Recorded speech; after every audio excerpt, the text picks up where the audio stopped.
Call to order City of Coos Bay Planning Commission meeting for January 10th, 2023. Happy New Year. Can I get a roll call for attendance? Okay, Commissioner Marino? Here. Commissioner Berg? Here. Commissioner Miller? Here. Commissioner Aguirre? Here. Commissioner Davis? Here. Commissioner Stevens? Here. Commissioner Terry? Present. Thank You you. mean, you know that doesn't count. First order of business, we'll do an election of officers for chair and vice. You guys have an appointment?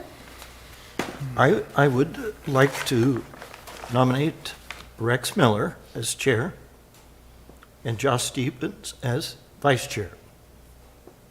Perfect. I'll second. Mr. Marino's I'll second. nominations. Yeah, I'll second Stevens after that. I was getting down, Jeff was going to say the same thing. Perfect. So all in favor? Aye. Aye. I guess I will abstain. Awesome. Go for yourself. All right, and the next item on our agenda is adoption of minutes for December 13th, 2022. Can we get a motion to adopt? I would like to make a motion that we adopt the minutes as presented for the December 13th planning meeting. I'll second. All in favor? Aye. Aye. All abstain, wasn't here. I'll abstain. Got a couple abstains, Jim Berg and Pat Terry. Okay, thank you.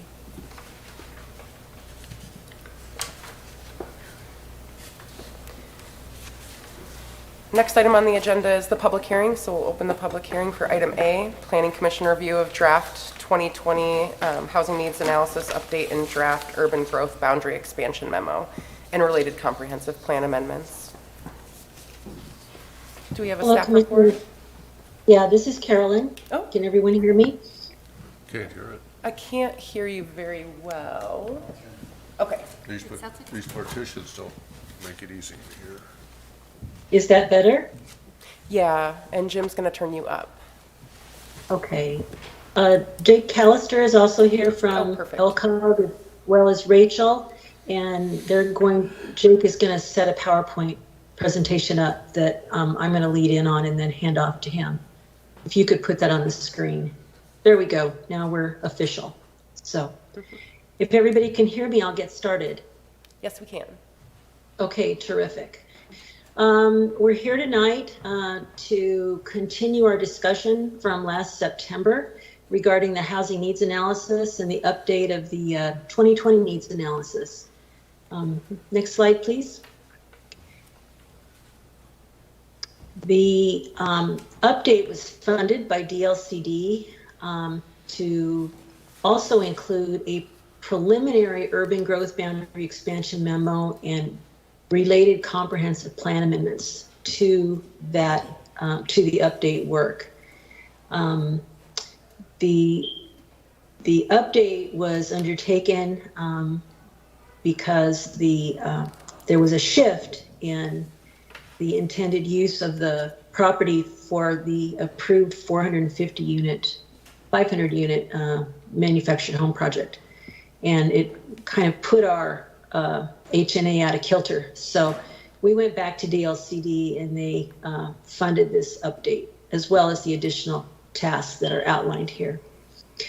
The Planning Commission in your role is ultimately to provide the council with a recommendation on how to affect these changes or how to use the work that has been undertaken. And what we've done here is identified some options for you to consider tonight after you listen to the whole presentation. When you're finished, when the presentation is finished and your discussion is finished, I'd like to reserve the opportunity to come back to you and kind of formalize a staff recommendation. So I'd like to state that now so we can make sure that that gets done.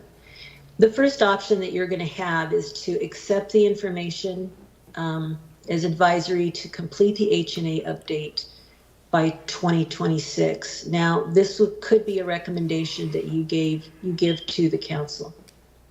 By advisory, that means you don't adopt it, the council doesn't adopt it. They simply accept it, that this work has been done. And we keep going by the 2020 housing needs analysis.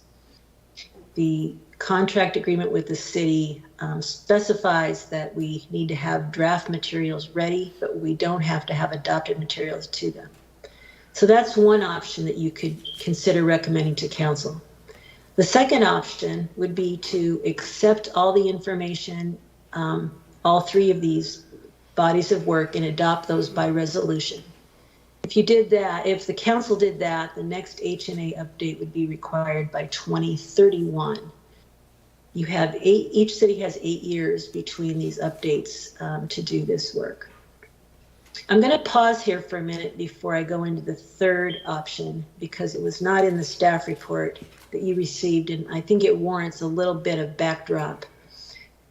You've received public comments from Mr. Bill Greil and Mr. Al Johnson. The last was offered as late as today. It was on the dais for you to take a look at. They have concerns with the preliminary growth urban boundary expansion memo, and there are some thoughts that they have over some matters on the work that happened back in the 80s, and how that work does not really jive with what is being put forth in the urban growth boundary expansion memo. So that being said, you have all their comments, and staff certainly took those into consideration when we developed these options. So this third option is a little bit of it was assisted by the most recent information provided by Mr. Greil, in that the council could accept the information identified in that draft memo and also the comp plan amendments, but not enact them per se. So they would not be adopted by resolution. They would simply be advisory for the future. The work around the urban growth area, I believe, is going to be fairly complex, and certainly could warrant some additional time. The agreement that we have with DLCD is that we wrap this project up in the coming months, and neither the agreement or the project budget would really accommodate the amount of time I think it's going to take for council to kind of get through that whole big discussion about the urban growth boundary. So you could recommend that piece of the work be set aside and could be used as advisory for another day. In that option, you could also then recommend they adopt the HNA by resolution, and that would mean that the next HNA update would be required in 2031. That's that 8 years. So I think there is some value in considering the fact of when the next adoption date would be required, given staff resources and the time it takes to do these things. I know 3 years might sound like a long time to 2026, but it really is not. It goes by in a blink. So if that update could be achieved by the council, it would mean that they'd have 8 years before they'd have to do it again. So I'd like to hand off to Jake to continue the presentation from last time, and I'll get back to you after the conversation is over so we can provide some additional recommendations. Thank you. Jake? Thanks, Carolyn. Can everybody hear me? We can. Okay, perfect. Thank you again for the invitation to present. Thank you for your time. As Carolyn mentioned, and as it was mentioned before, we're circling back to something that we addressed in September. It's been a minute, and we've been working on some nuances that I think we kind of got a sense for back in September, but really important, obviously, to come back to this body and check in. Because we've worked on this for quite some time, I believe there are some new commissioners So starting with a little bit of an apology that we're not going to start at square one with this. So we're gonna kind of jump in. The materials in the packet are complete. But as far as the material that I'm going to go over, it's going to be a little bit of a touching on key things. And really it's going to be touching on the changes that have been incorporated since we last met. And so I'll touch on a little bit of process background and context. I'm going to go over the amendments that have occurred to the housing needs assessment since we met in September. I'm going to talk about comprehensive plan amendments. We're going to review a few of those, but also focus on changes since we last met. And then talk about the UGB expansion memo, which you were presented in September, but if folks remember, we sort of punted on the UGB expansion memo as a real presentation item. So it was an item that you received, but it wasn't an item that we've spent a lot of time discussing in the meeting. So we're going to do a little bit of that here. So we met in August 9th, had a public hearing. That public hearing actually opened and closed. It was really focused on some of the initial HNA content, the housing needs analysis content. Didn't have comprehensive plan amendments at that time. We went to the council very shortly after that, the next week, and had a similar public hearing. Got quite a bit of feedback at that meeting. In September, there was another hearing that we held. That was really the first opportunity to see, again, the expansion memo and the comprehensive plan amendments. So that was a hearing that was opened and was continued to this point. So it functionally remains open. At that meeting, there were a few follow-up items. I wanted to circle back on those just as a housekeeping matter. I know it's been 4 or 5 months, but just as a matter of thoroughness, check back on a couple things. We're going to talk about the expansion memo, so that's something we'll get to in the presentation. The vacancy rates is something that came up. There was some question about vacancy rates in the Planning Commission meeting, the vacancy rates that were applied in the housing needs assessment. The very next week, we provided some more detail to the council on that, but again, we haven't circled back to this body to formally provide some insight there. And there was also some questions about the relationship of unit capacity, meaning the housing unit capacity and its relationship to buildable lands. And so I was going to give just a real quick overview of that. Between when we last visited with you, we've also received some public comment. It's I would call it more depth comment than sort of breadth. We've had a few individuals who provided comment, and it's been quite thorough. And so we've been working through things, and a lot of the presentation, as Carolyn alluded to, will kind of focus on some of those key issues. So one of the things about vacancy rate was when they saw the high number of vacancy rate percentage that we were using, there was some question. And understandably, most people are familiar with market vacancy rate. So the kind of vacancy rate that you'd see on Zillow, or if you're a realtor, right? Those are numbers that you're tracking.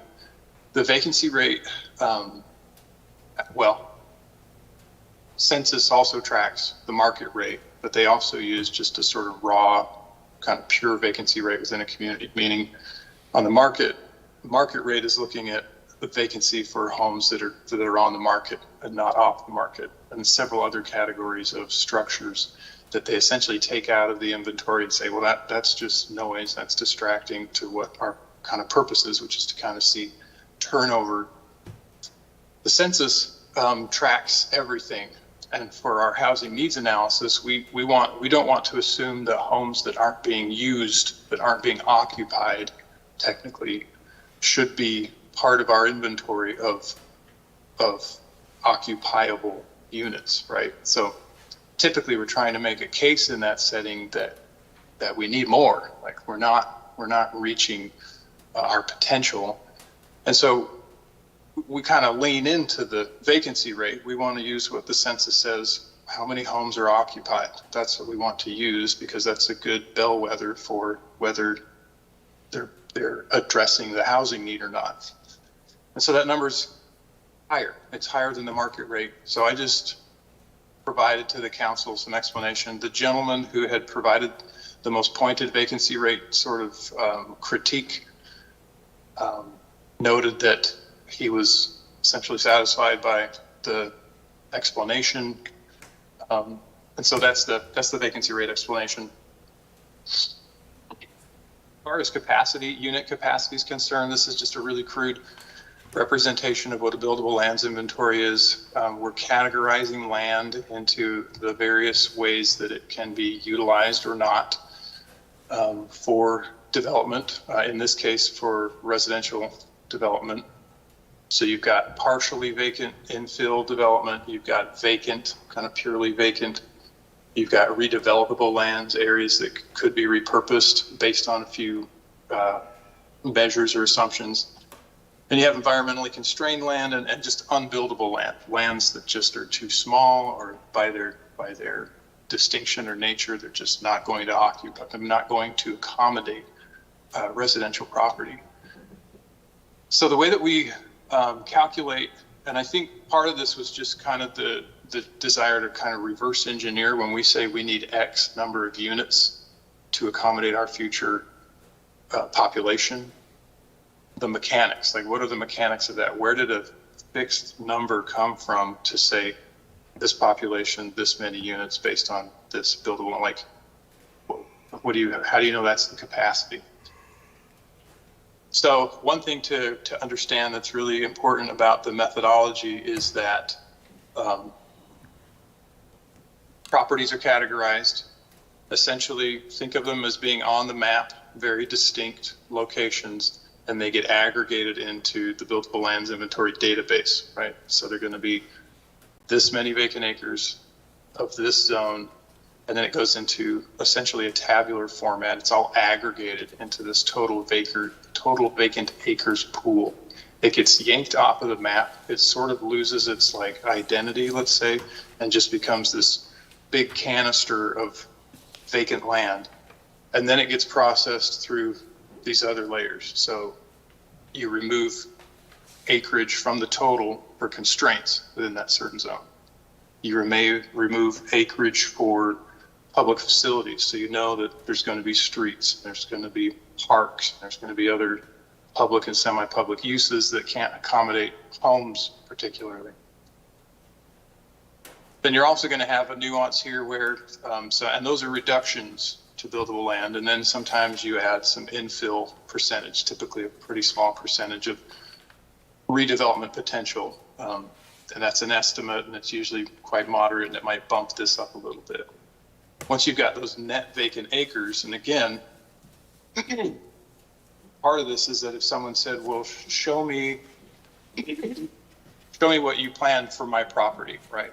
They'd say, show me how you figured out how much housing is going to go on my vacant property. The truth is we don't look at a specific property in that way. We look at it in aggregate. So you could reverse engineer. You could go back and say, okay, well, based on our assumptions, it looks like you don't have environmental constraints, so that wasn't a factor, or you do. You have about this much area that's vacant, and so based on your zoning and based on what we would plan for densities in a zone like yours, you have X capacity on your property.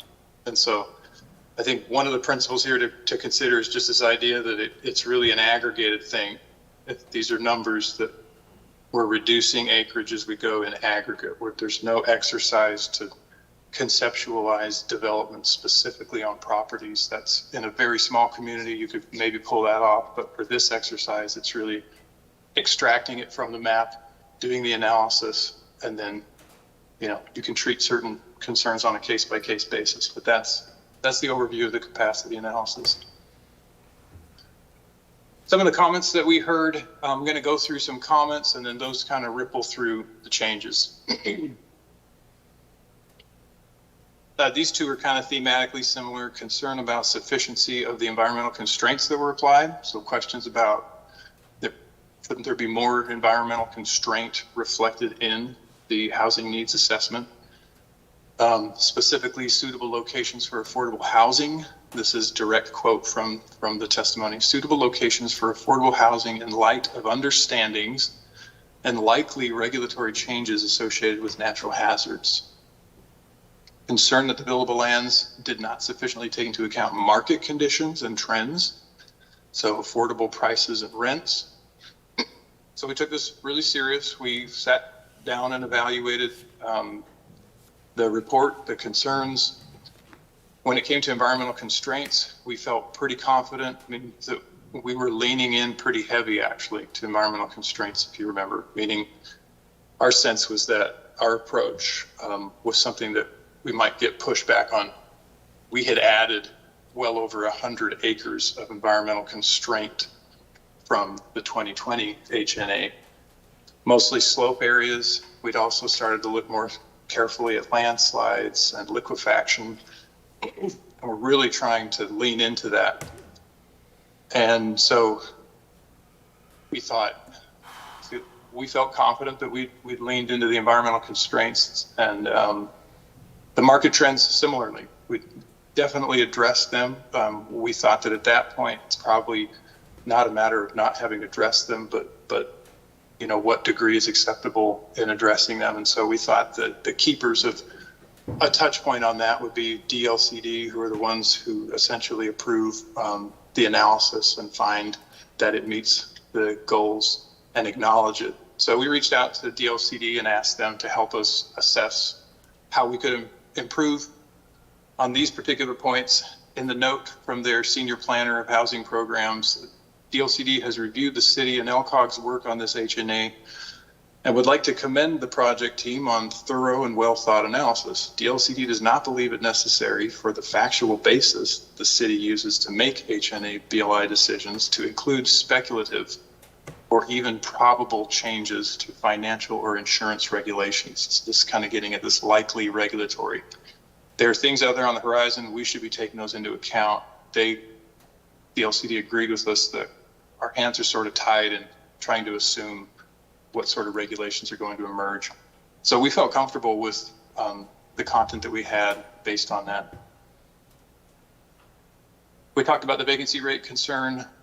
We're going to talk a little bit more here in a second about specific housing needs analysis review and feedback. One of the things that they mentioned was that the state will be pursuing a new methodology for establishing housing needs, and that we should wait. That was one that was very intriguing. It was just within a month or two, might have been within even, I mean, we were able to access some non-released memos from Department of Land Conservation Development about this concept, that they had received direction from the legislature to pursue some different methodologies around some of the things that were concerns that we heard from the public. We also heard that it's not like it's rulemaking, lawmaking is a time-consuming process. So the other feedback that we got was, you know, you shouldn't hold your breath. But yes, there are some new concepts that are being considered. And so that was interesting feedback. The feedback we got was that you shouldn't, as far as a DLCD funded project, and from DLCD's perspective, you should proceed with the laws that are in place. You should proceed with the methodologies that are approved now. But it's an intriguing part of the feedback for sure. And probably an intriguing part of the options that are before the Planning Commission right now. So UGB expansion memo fails to adequately account for nuances around Coos County's unique urban growth areas. So we've spent most of the last 2.5 months really trying to sort out understanding around this dynamic. There isn't anyone who doesn't acknowledge that there's a very unique history and a very unique dynamic in place. A lot of the kind of core documents are scanned Mylar documents from 30 to 40 years ago. There's terminology that's somewhat confusing, at least as an outsider. If one of the people who's been providing us with comments was a planning director at the county decades ago and has obviously a very personal understanding for that process. So trying to sort out the documentation and how to proceed has been part of the challenge here. We'll talk a little bit more about how that relates, or at least how staff thinks that relates. So the HNA itself, you have that document. It doesn't actually have a lot of red in it. Red meaning those are the changes that have occurred since you saw it last formally. One of the key ones that you'll see kind of ripple through the document was a desire from one of those giving testimony to think of demand as need rather than demand.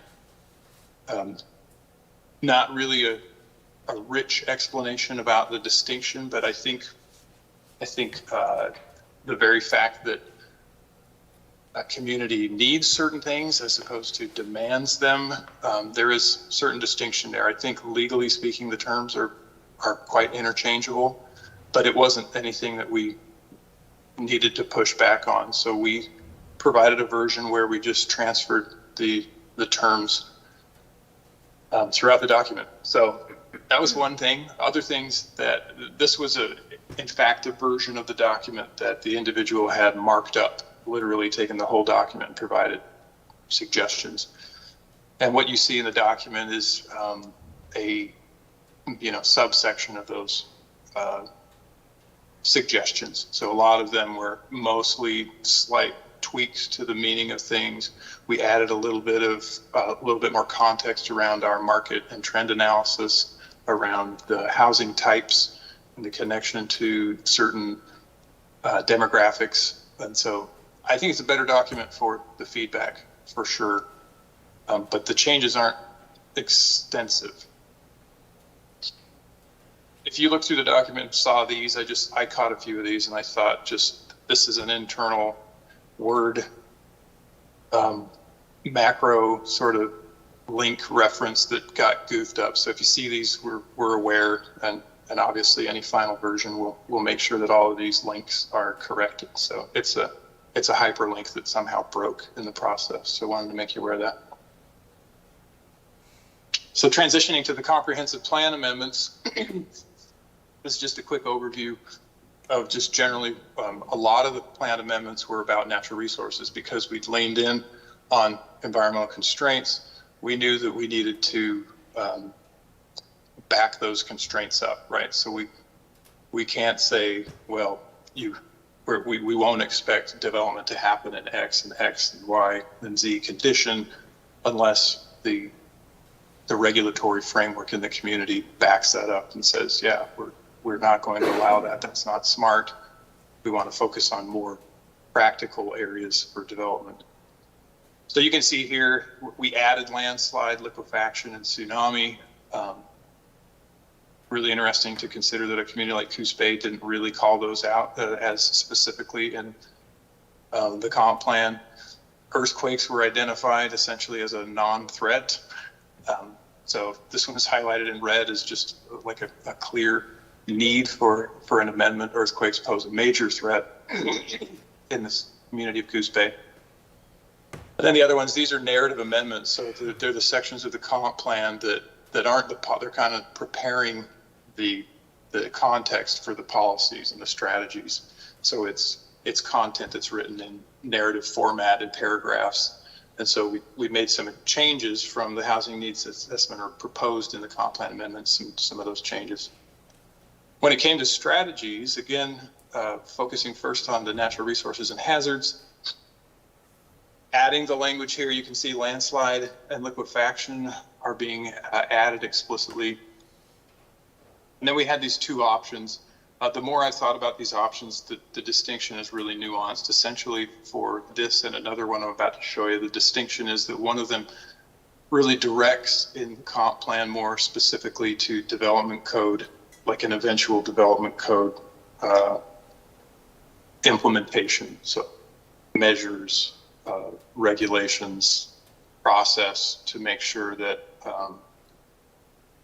those areas subject to those hazards are accounted for. So one of these is just a general related to those hazards and calling out the need for evaluation, registered geologists or engineers being engaged. And at the comp plan level, you're not getting into implementation detail. You're just trying to provide something that gives general direction to that next implementation step.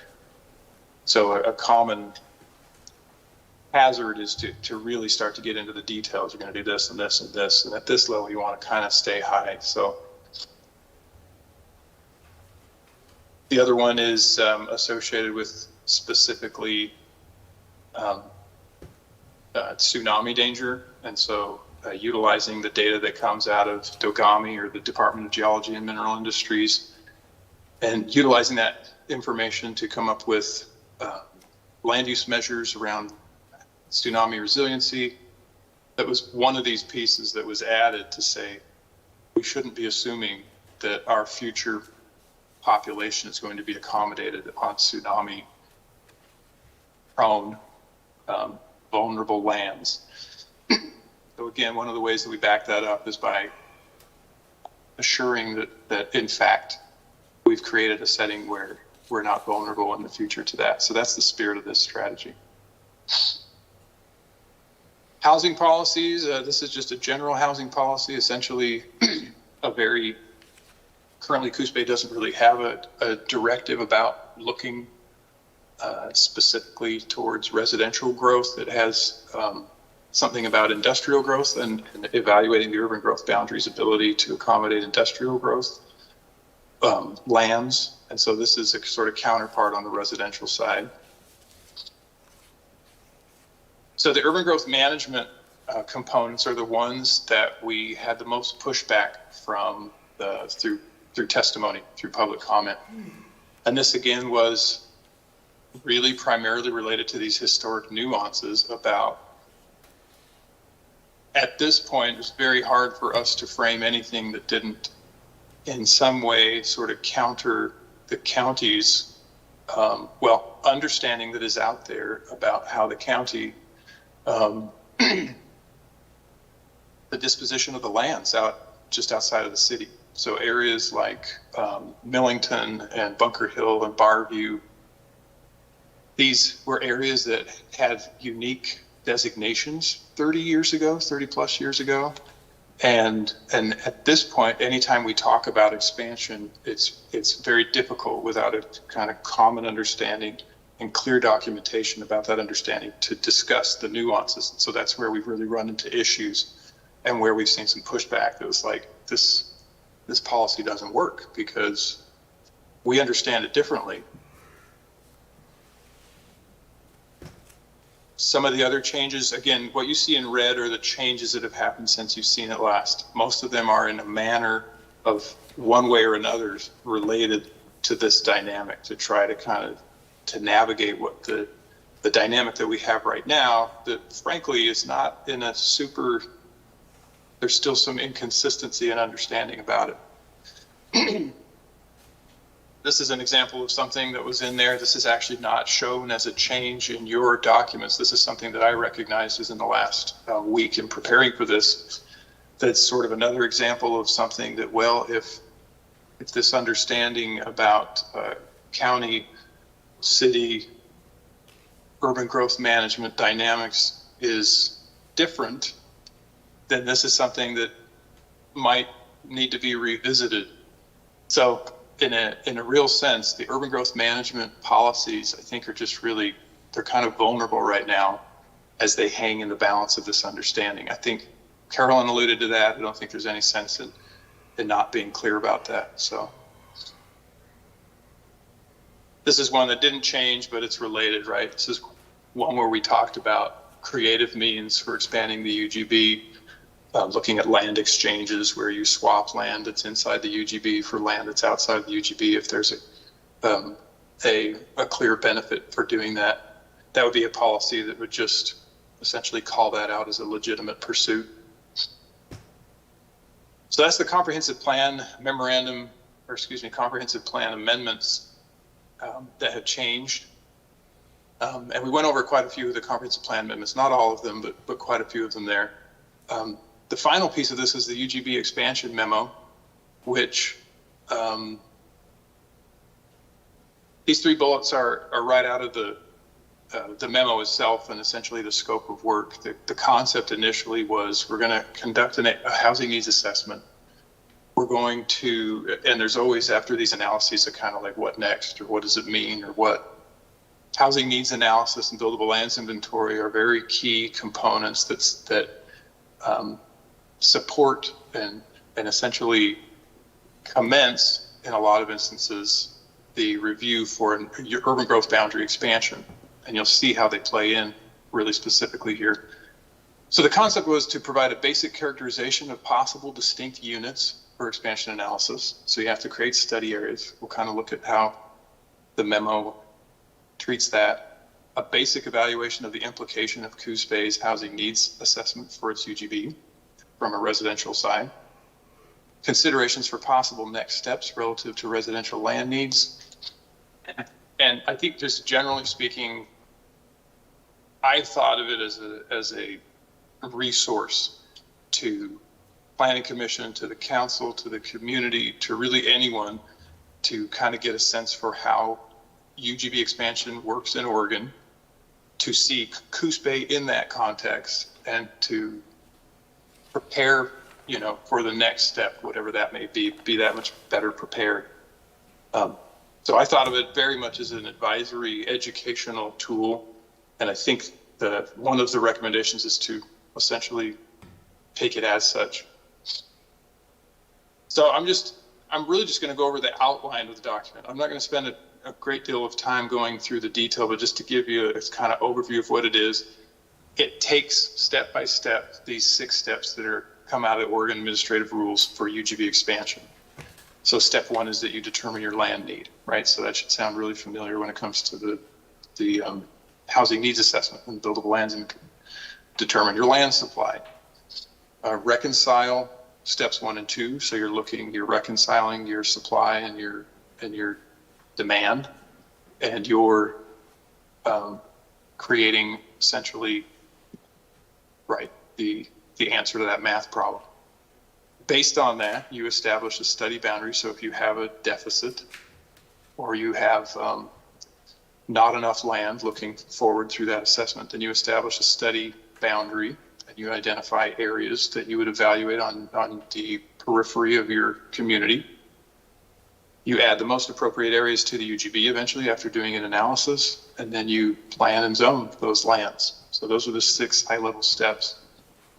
One of the things that the revised memo acknowledged more completely, so there's about a page of content in here that talks about that new methodology that the state is looking at. So that we acknowledge that as like an important part of this. How do we prepare? Well, what is the state up to? What are they thinking about the future of assessment of methodologies related to housing needs? And so in the memo, there's a pretty healthy chunk of new content that is related to that and introduces that. So step 1, you're identifying the land need, you're determining your mix of dwelling units that you need, all the stuff that the housing needs assessment did, you're accomplishing in step 1. So again, we laid out the kind of rules, and then we nest inside of those sections the kind of Coos Bay result, right? So in Coos Bay, here's what you do generally, here's what the results shown in Coos Bay. Land supply, same thing. Stuff that we've just talked about just now. You're going to compare the residential land need to the supply. You're going to determine if the UGB expansion is necessary. All of these are discrete analyses that you perform. You establish then and evaluate study areas for inclusion. So what we did was a very illustrative. So illustrative is the key term here, meaning I wouldn't say that we performed this analysis. We showed an illustrative example of how these can play out, right? So here's what study areas look like. So that would be, obviously you're not going to expand into the bay. The state allows you to write off certain areas out of the gate. So highly sloped areas, we're not going to go there. And in fact, it points you towards certain areas, and it's what you see here is generally the theme of what the priorities the state establishes would say. Here's the areas that are going to score criteria well with regard to this. So then you evaluate those study areas. you take them through a priority analysis. Essentially, the state has said we need to start with these lands, marginal lands, or excuse me, the most important lands are what they call exception lands or developed and committed. So they're the areas that are already somewhat urban in nature, the kind of rural residential, the lands like we mentioned, Barview, Millington, Bunker Hill, places that are on the fringe, but are urbanizable, as it were. So we presented again an illustrative example to show here's how one of these study areas, this is to the south, this is essentially the kind of towards Millington, what I believe is kind of Bunker Hill area, to show how you would characterize, and what you see here is the zoning.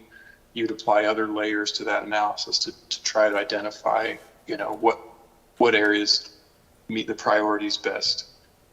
And then you'd evaluate them against one another and then eventually select something objectively that is the appropriate place to expand. So that's the high level part of what we ran into again with this county nuance, is that these county urban growth areas are essentially pre-identified, predetermined to be the places where you would expand. So that's something that we're very familiar with. The nuance that has emerged is sort of like, well, no, they actually are part of the UGB functionally, and another process doesn't need to be pursued. That's one understanding that I have heard, or explanation that I've heard, and it's one that we're very hesitant to establish policies associated with that without doing more research or feeling better about the work that really stands that up. And so that's one of the tensions that sort of exists right now around that. So then step 6 would be that you plan and zone what you've identified to expand into. This involves the county. This is a co-adoption. This is the urban growth management agreement, right? That gets adjusted. And these county urban growth nuances is what I'm talking about. It's a very relevant component to this. And so the urban growth, the UGB expansion memo right now has, I think, really objectively valuable elements in it, but there's essentially like if you prepared a document, there's comments and questions in the side that are just like, we need to answer these so that we can land this thing effectively. There's some description about the challenges that are associated with any UGB expansion.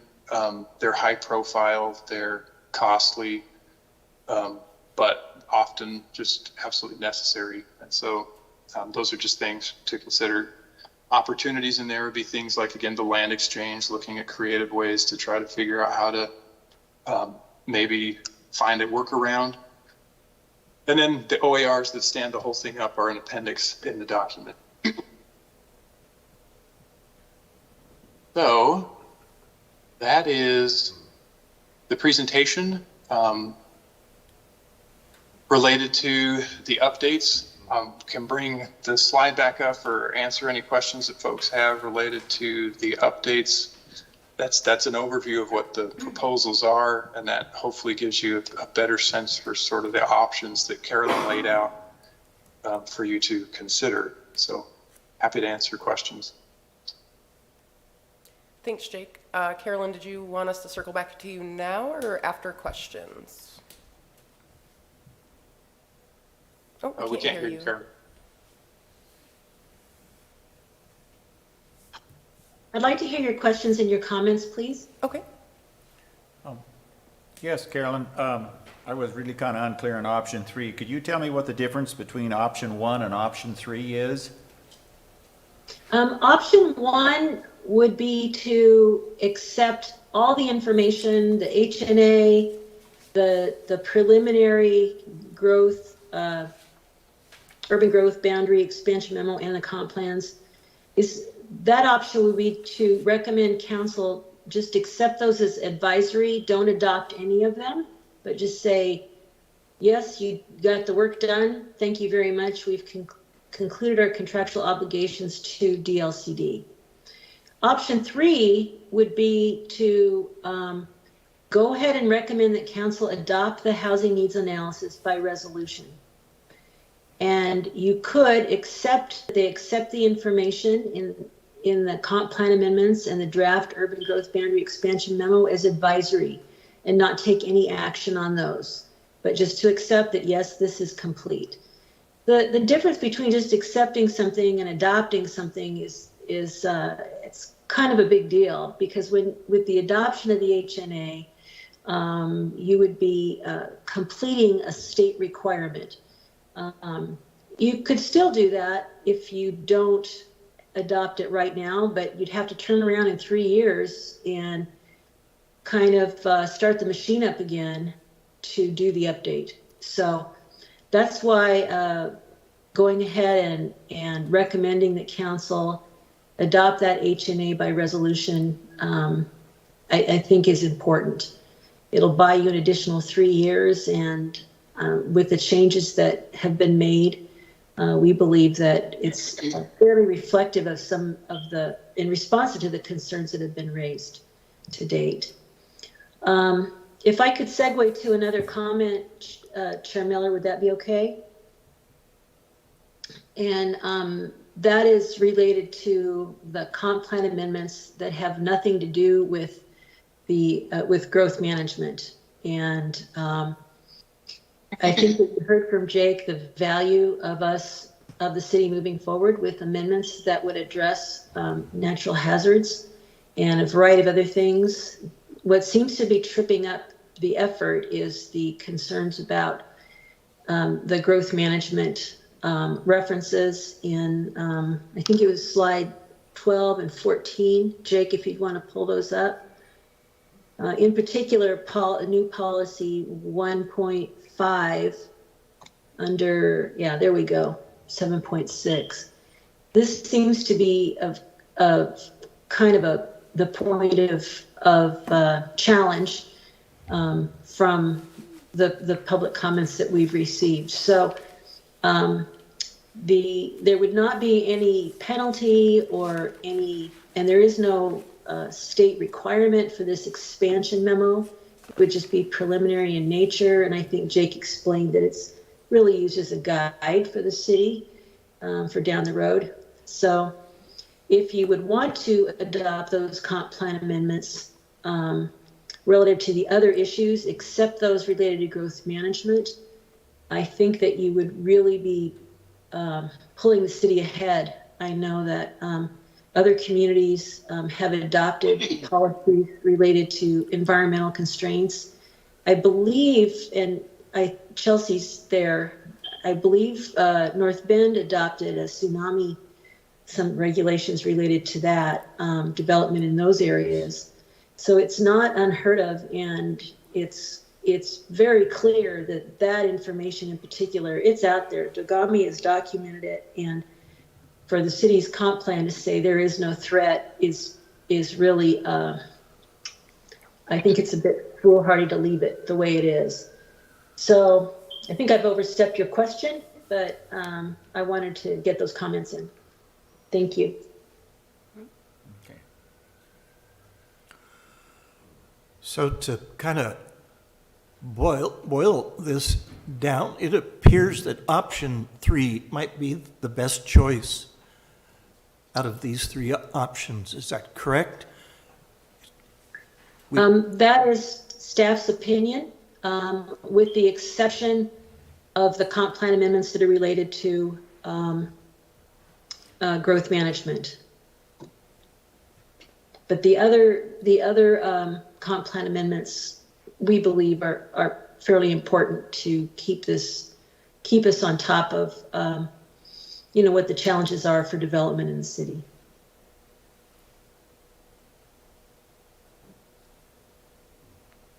Any further questions? So if we're accepting and not adopting, does the funding still carry with that? Yes, it does. Okay. And the council is the one that will be doing this. What you're doing tonight is advising them.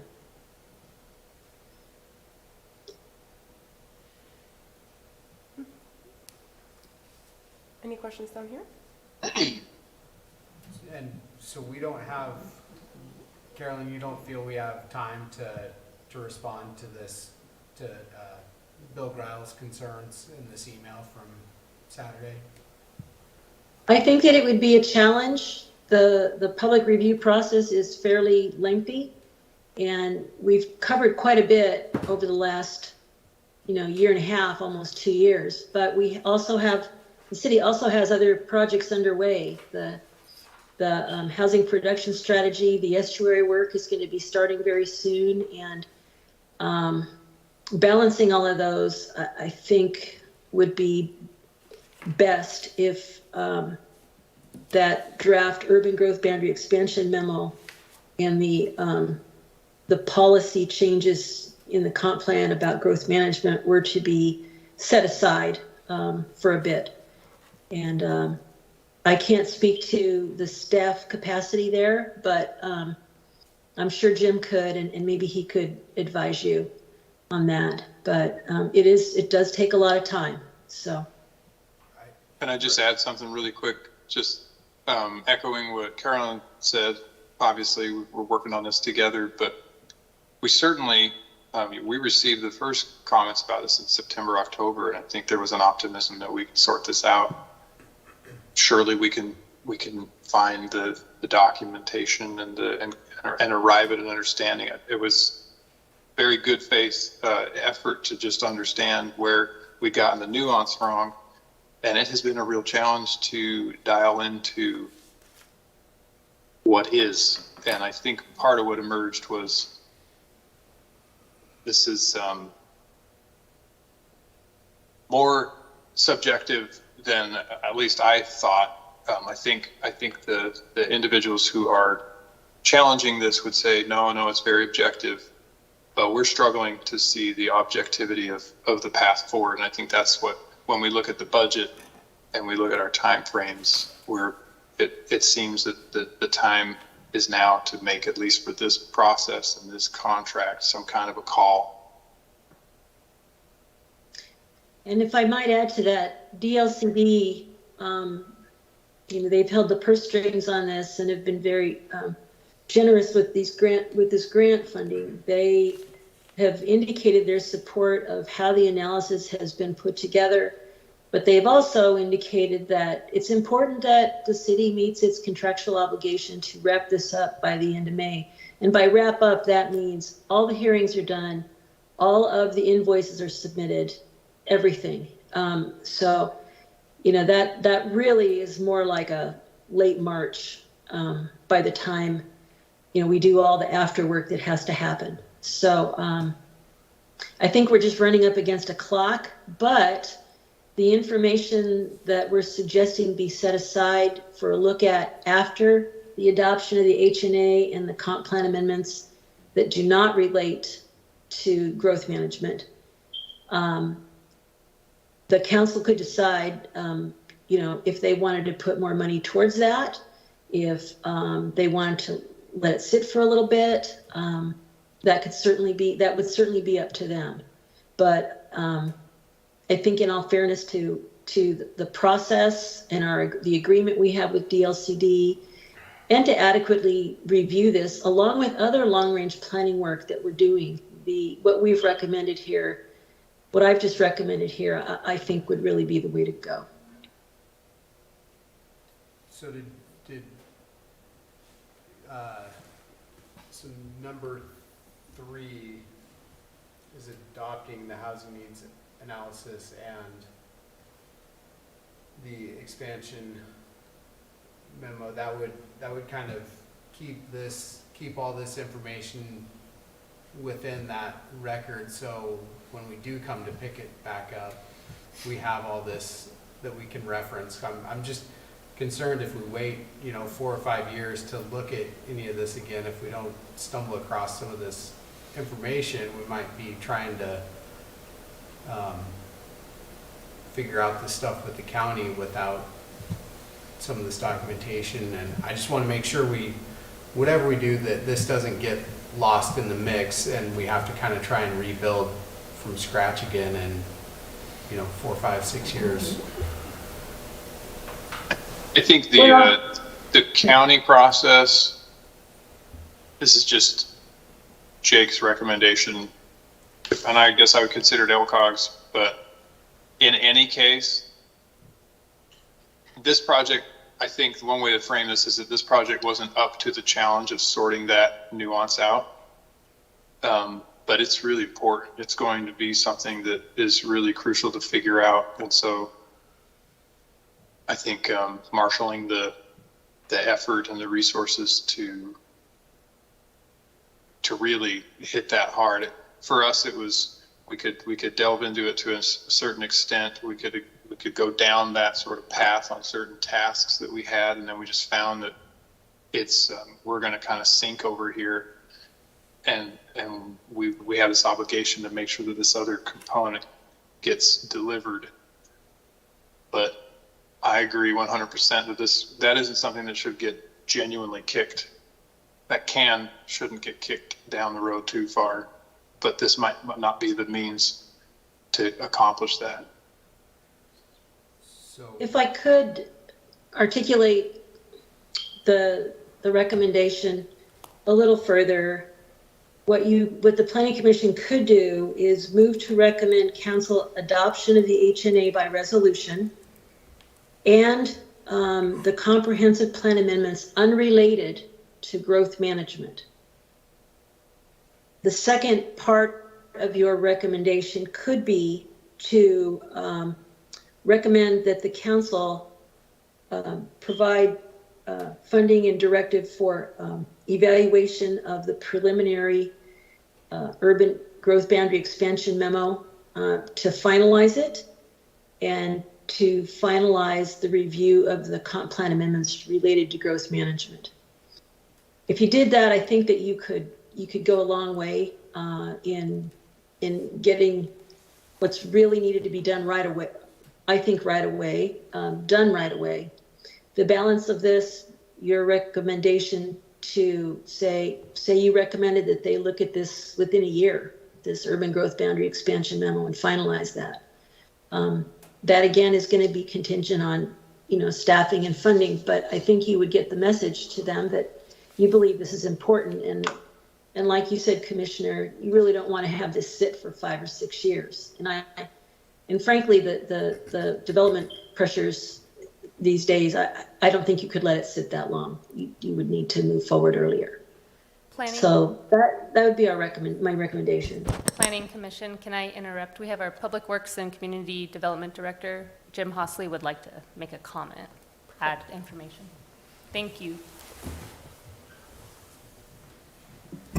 Sure, thank you. I think you're on the right course in your concern for the urban growth boundary concept and moving that forward. And I just wanted to assure you that the council, I believe, at least I know the mayor has articulated that he's very interested in keeping that going. So I don't think it would sit idle if you recommend that they accept it, if you recommend accepting tonight, because I do believe the council will move forward with bringing it to fruition. What is the disadvantage to accepting number 3? Accepting it? Choosing option 3. What is the disadvantage? Is there a disadvantage? I don't see that there's any disadvantage to it other than with the comprehensive plan changes, those might be delayed. Because with 3 as written, I think, and staff is recommending accept or advise the council or recommend to the council to adopt the comprehensive plan amendments except for those related to the urban growth boundary. I don't know if that was clear in 3 or not. Actually, it's a variation on 3. After listening to all the comments and the presentation, it just seemed like that was a better way to go. So it is a variation on what's on number 3 right now. yeah, for me, I Caroline, think 3 is summed up perfectly what I was trying to get at there. If you could write that down and put my name on it, that'd be perfect. Yeah, you so like- Carolyn can summarize a statement that we can accept, I would appreciate it. I think the Planning Commission would appreciate it because it's a bit complicated, and we trust your comments. So just summarize what we can adopt or Okay, Yeah, approve tonight to send to the city council. I think that's good. I think that you could move to recommend adoption of the HNA by resolution and the comprehensive plan amendments, except for those related to the urban growth boundary expansion. Urban growth Sure. management, I would say. Urban growth management and 2 would be, you recommend that they accept for future advisory, under future advisement, the preliminary growth boundary expansion memo as advisory only. And that also include future consideration of the comprehensive plan amendments related to growth management.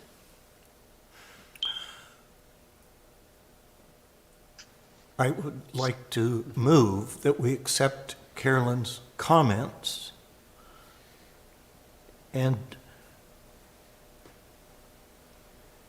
Do we need to put a date on it, an end date?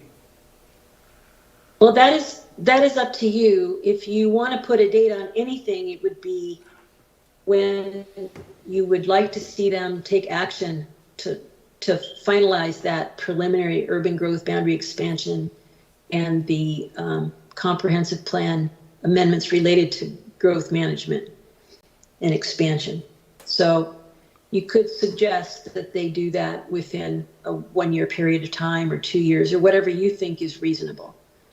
Well, it seemed to me to get the attention of the council that we need to set a date on this, so we're not talking the same thing 6 years from now. And I think a year or 18 months Okay. would be reasonable. What's reasonable? I mean, that's, Chelsea. you know, is it a year? sure. Let's wrap it up and tie it up. Okay. Let's Can I add get that to the can I motion. get a second? Second. Jeff, all in favor? Aye. Aye. Okay. So Thank just- you. Thank you, Jake and Carolyn. Thank you. So at this time, do I close the public hearing? Yes. Okay. Public hearing. No. Yeah, we're closing the public hearing.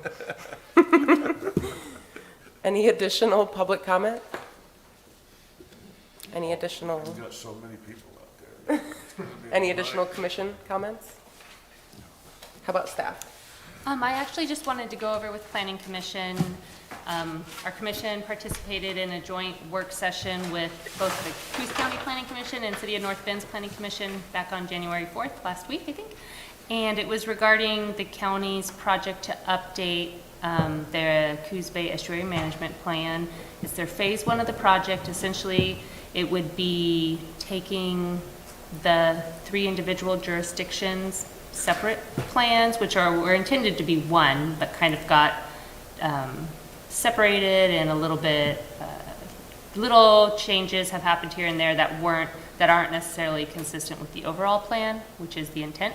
So their goal is to take all those 3 plans and the current adopted regulations, bring them all into one, and that process requires a legislative type 4 land use review process through each of the jurisdictions. And Coos Bay's code does say that to initiate such an amendment, we need Planning Commission's motion and also council's approval. So I'm asking Planning Commission tonight whether or not they agree that City Council should take up that amendment as was proposed, if they would, one way or the other, make a motion to recommend to council.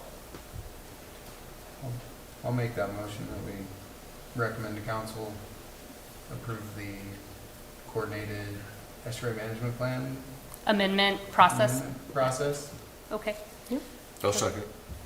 All in favor? Aye. Thank you, that's all. Motion moves. Okay, no more staff comments? No. Meeting adjourned. Let's hope it's not raining like it was.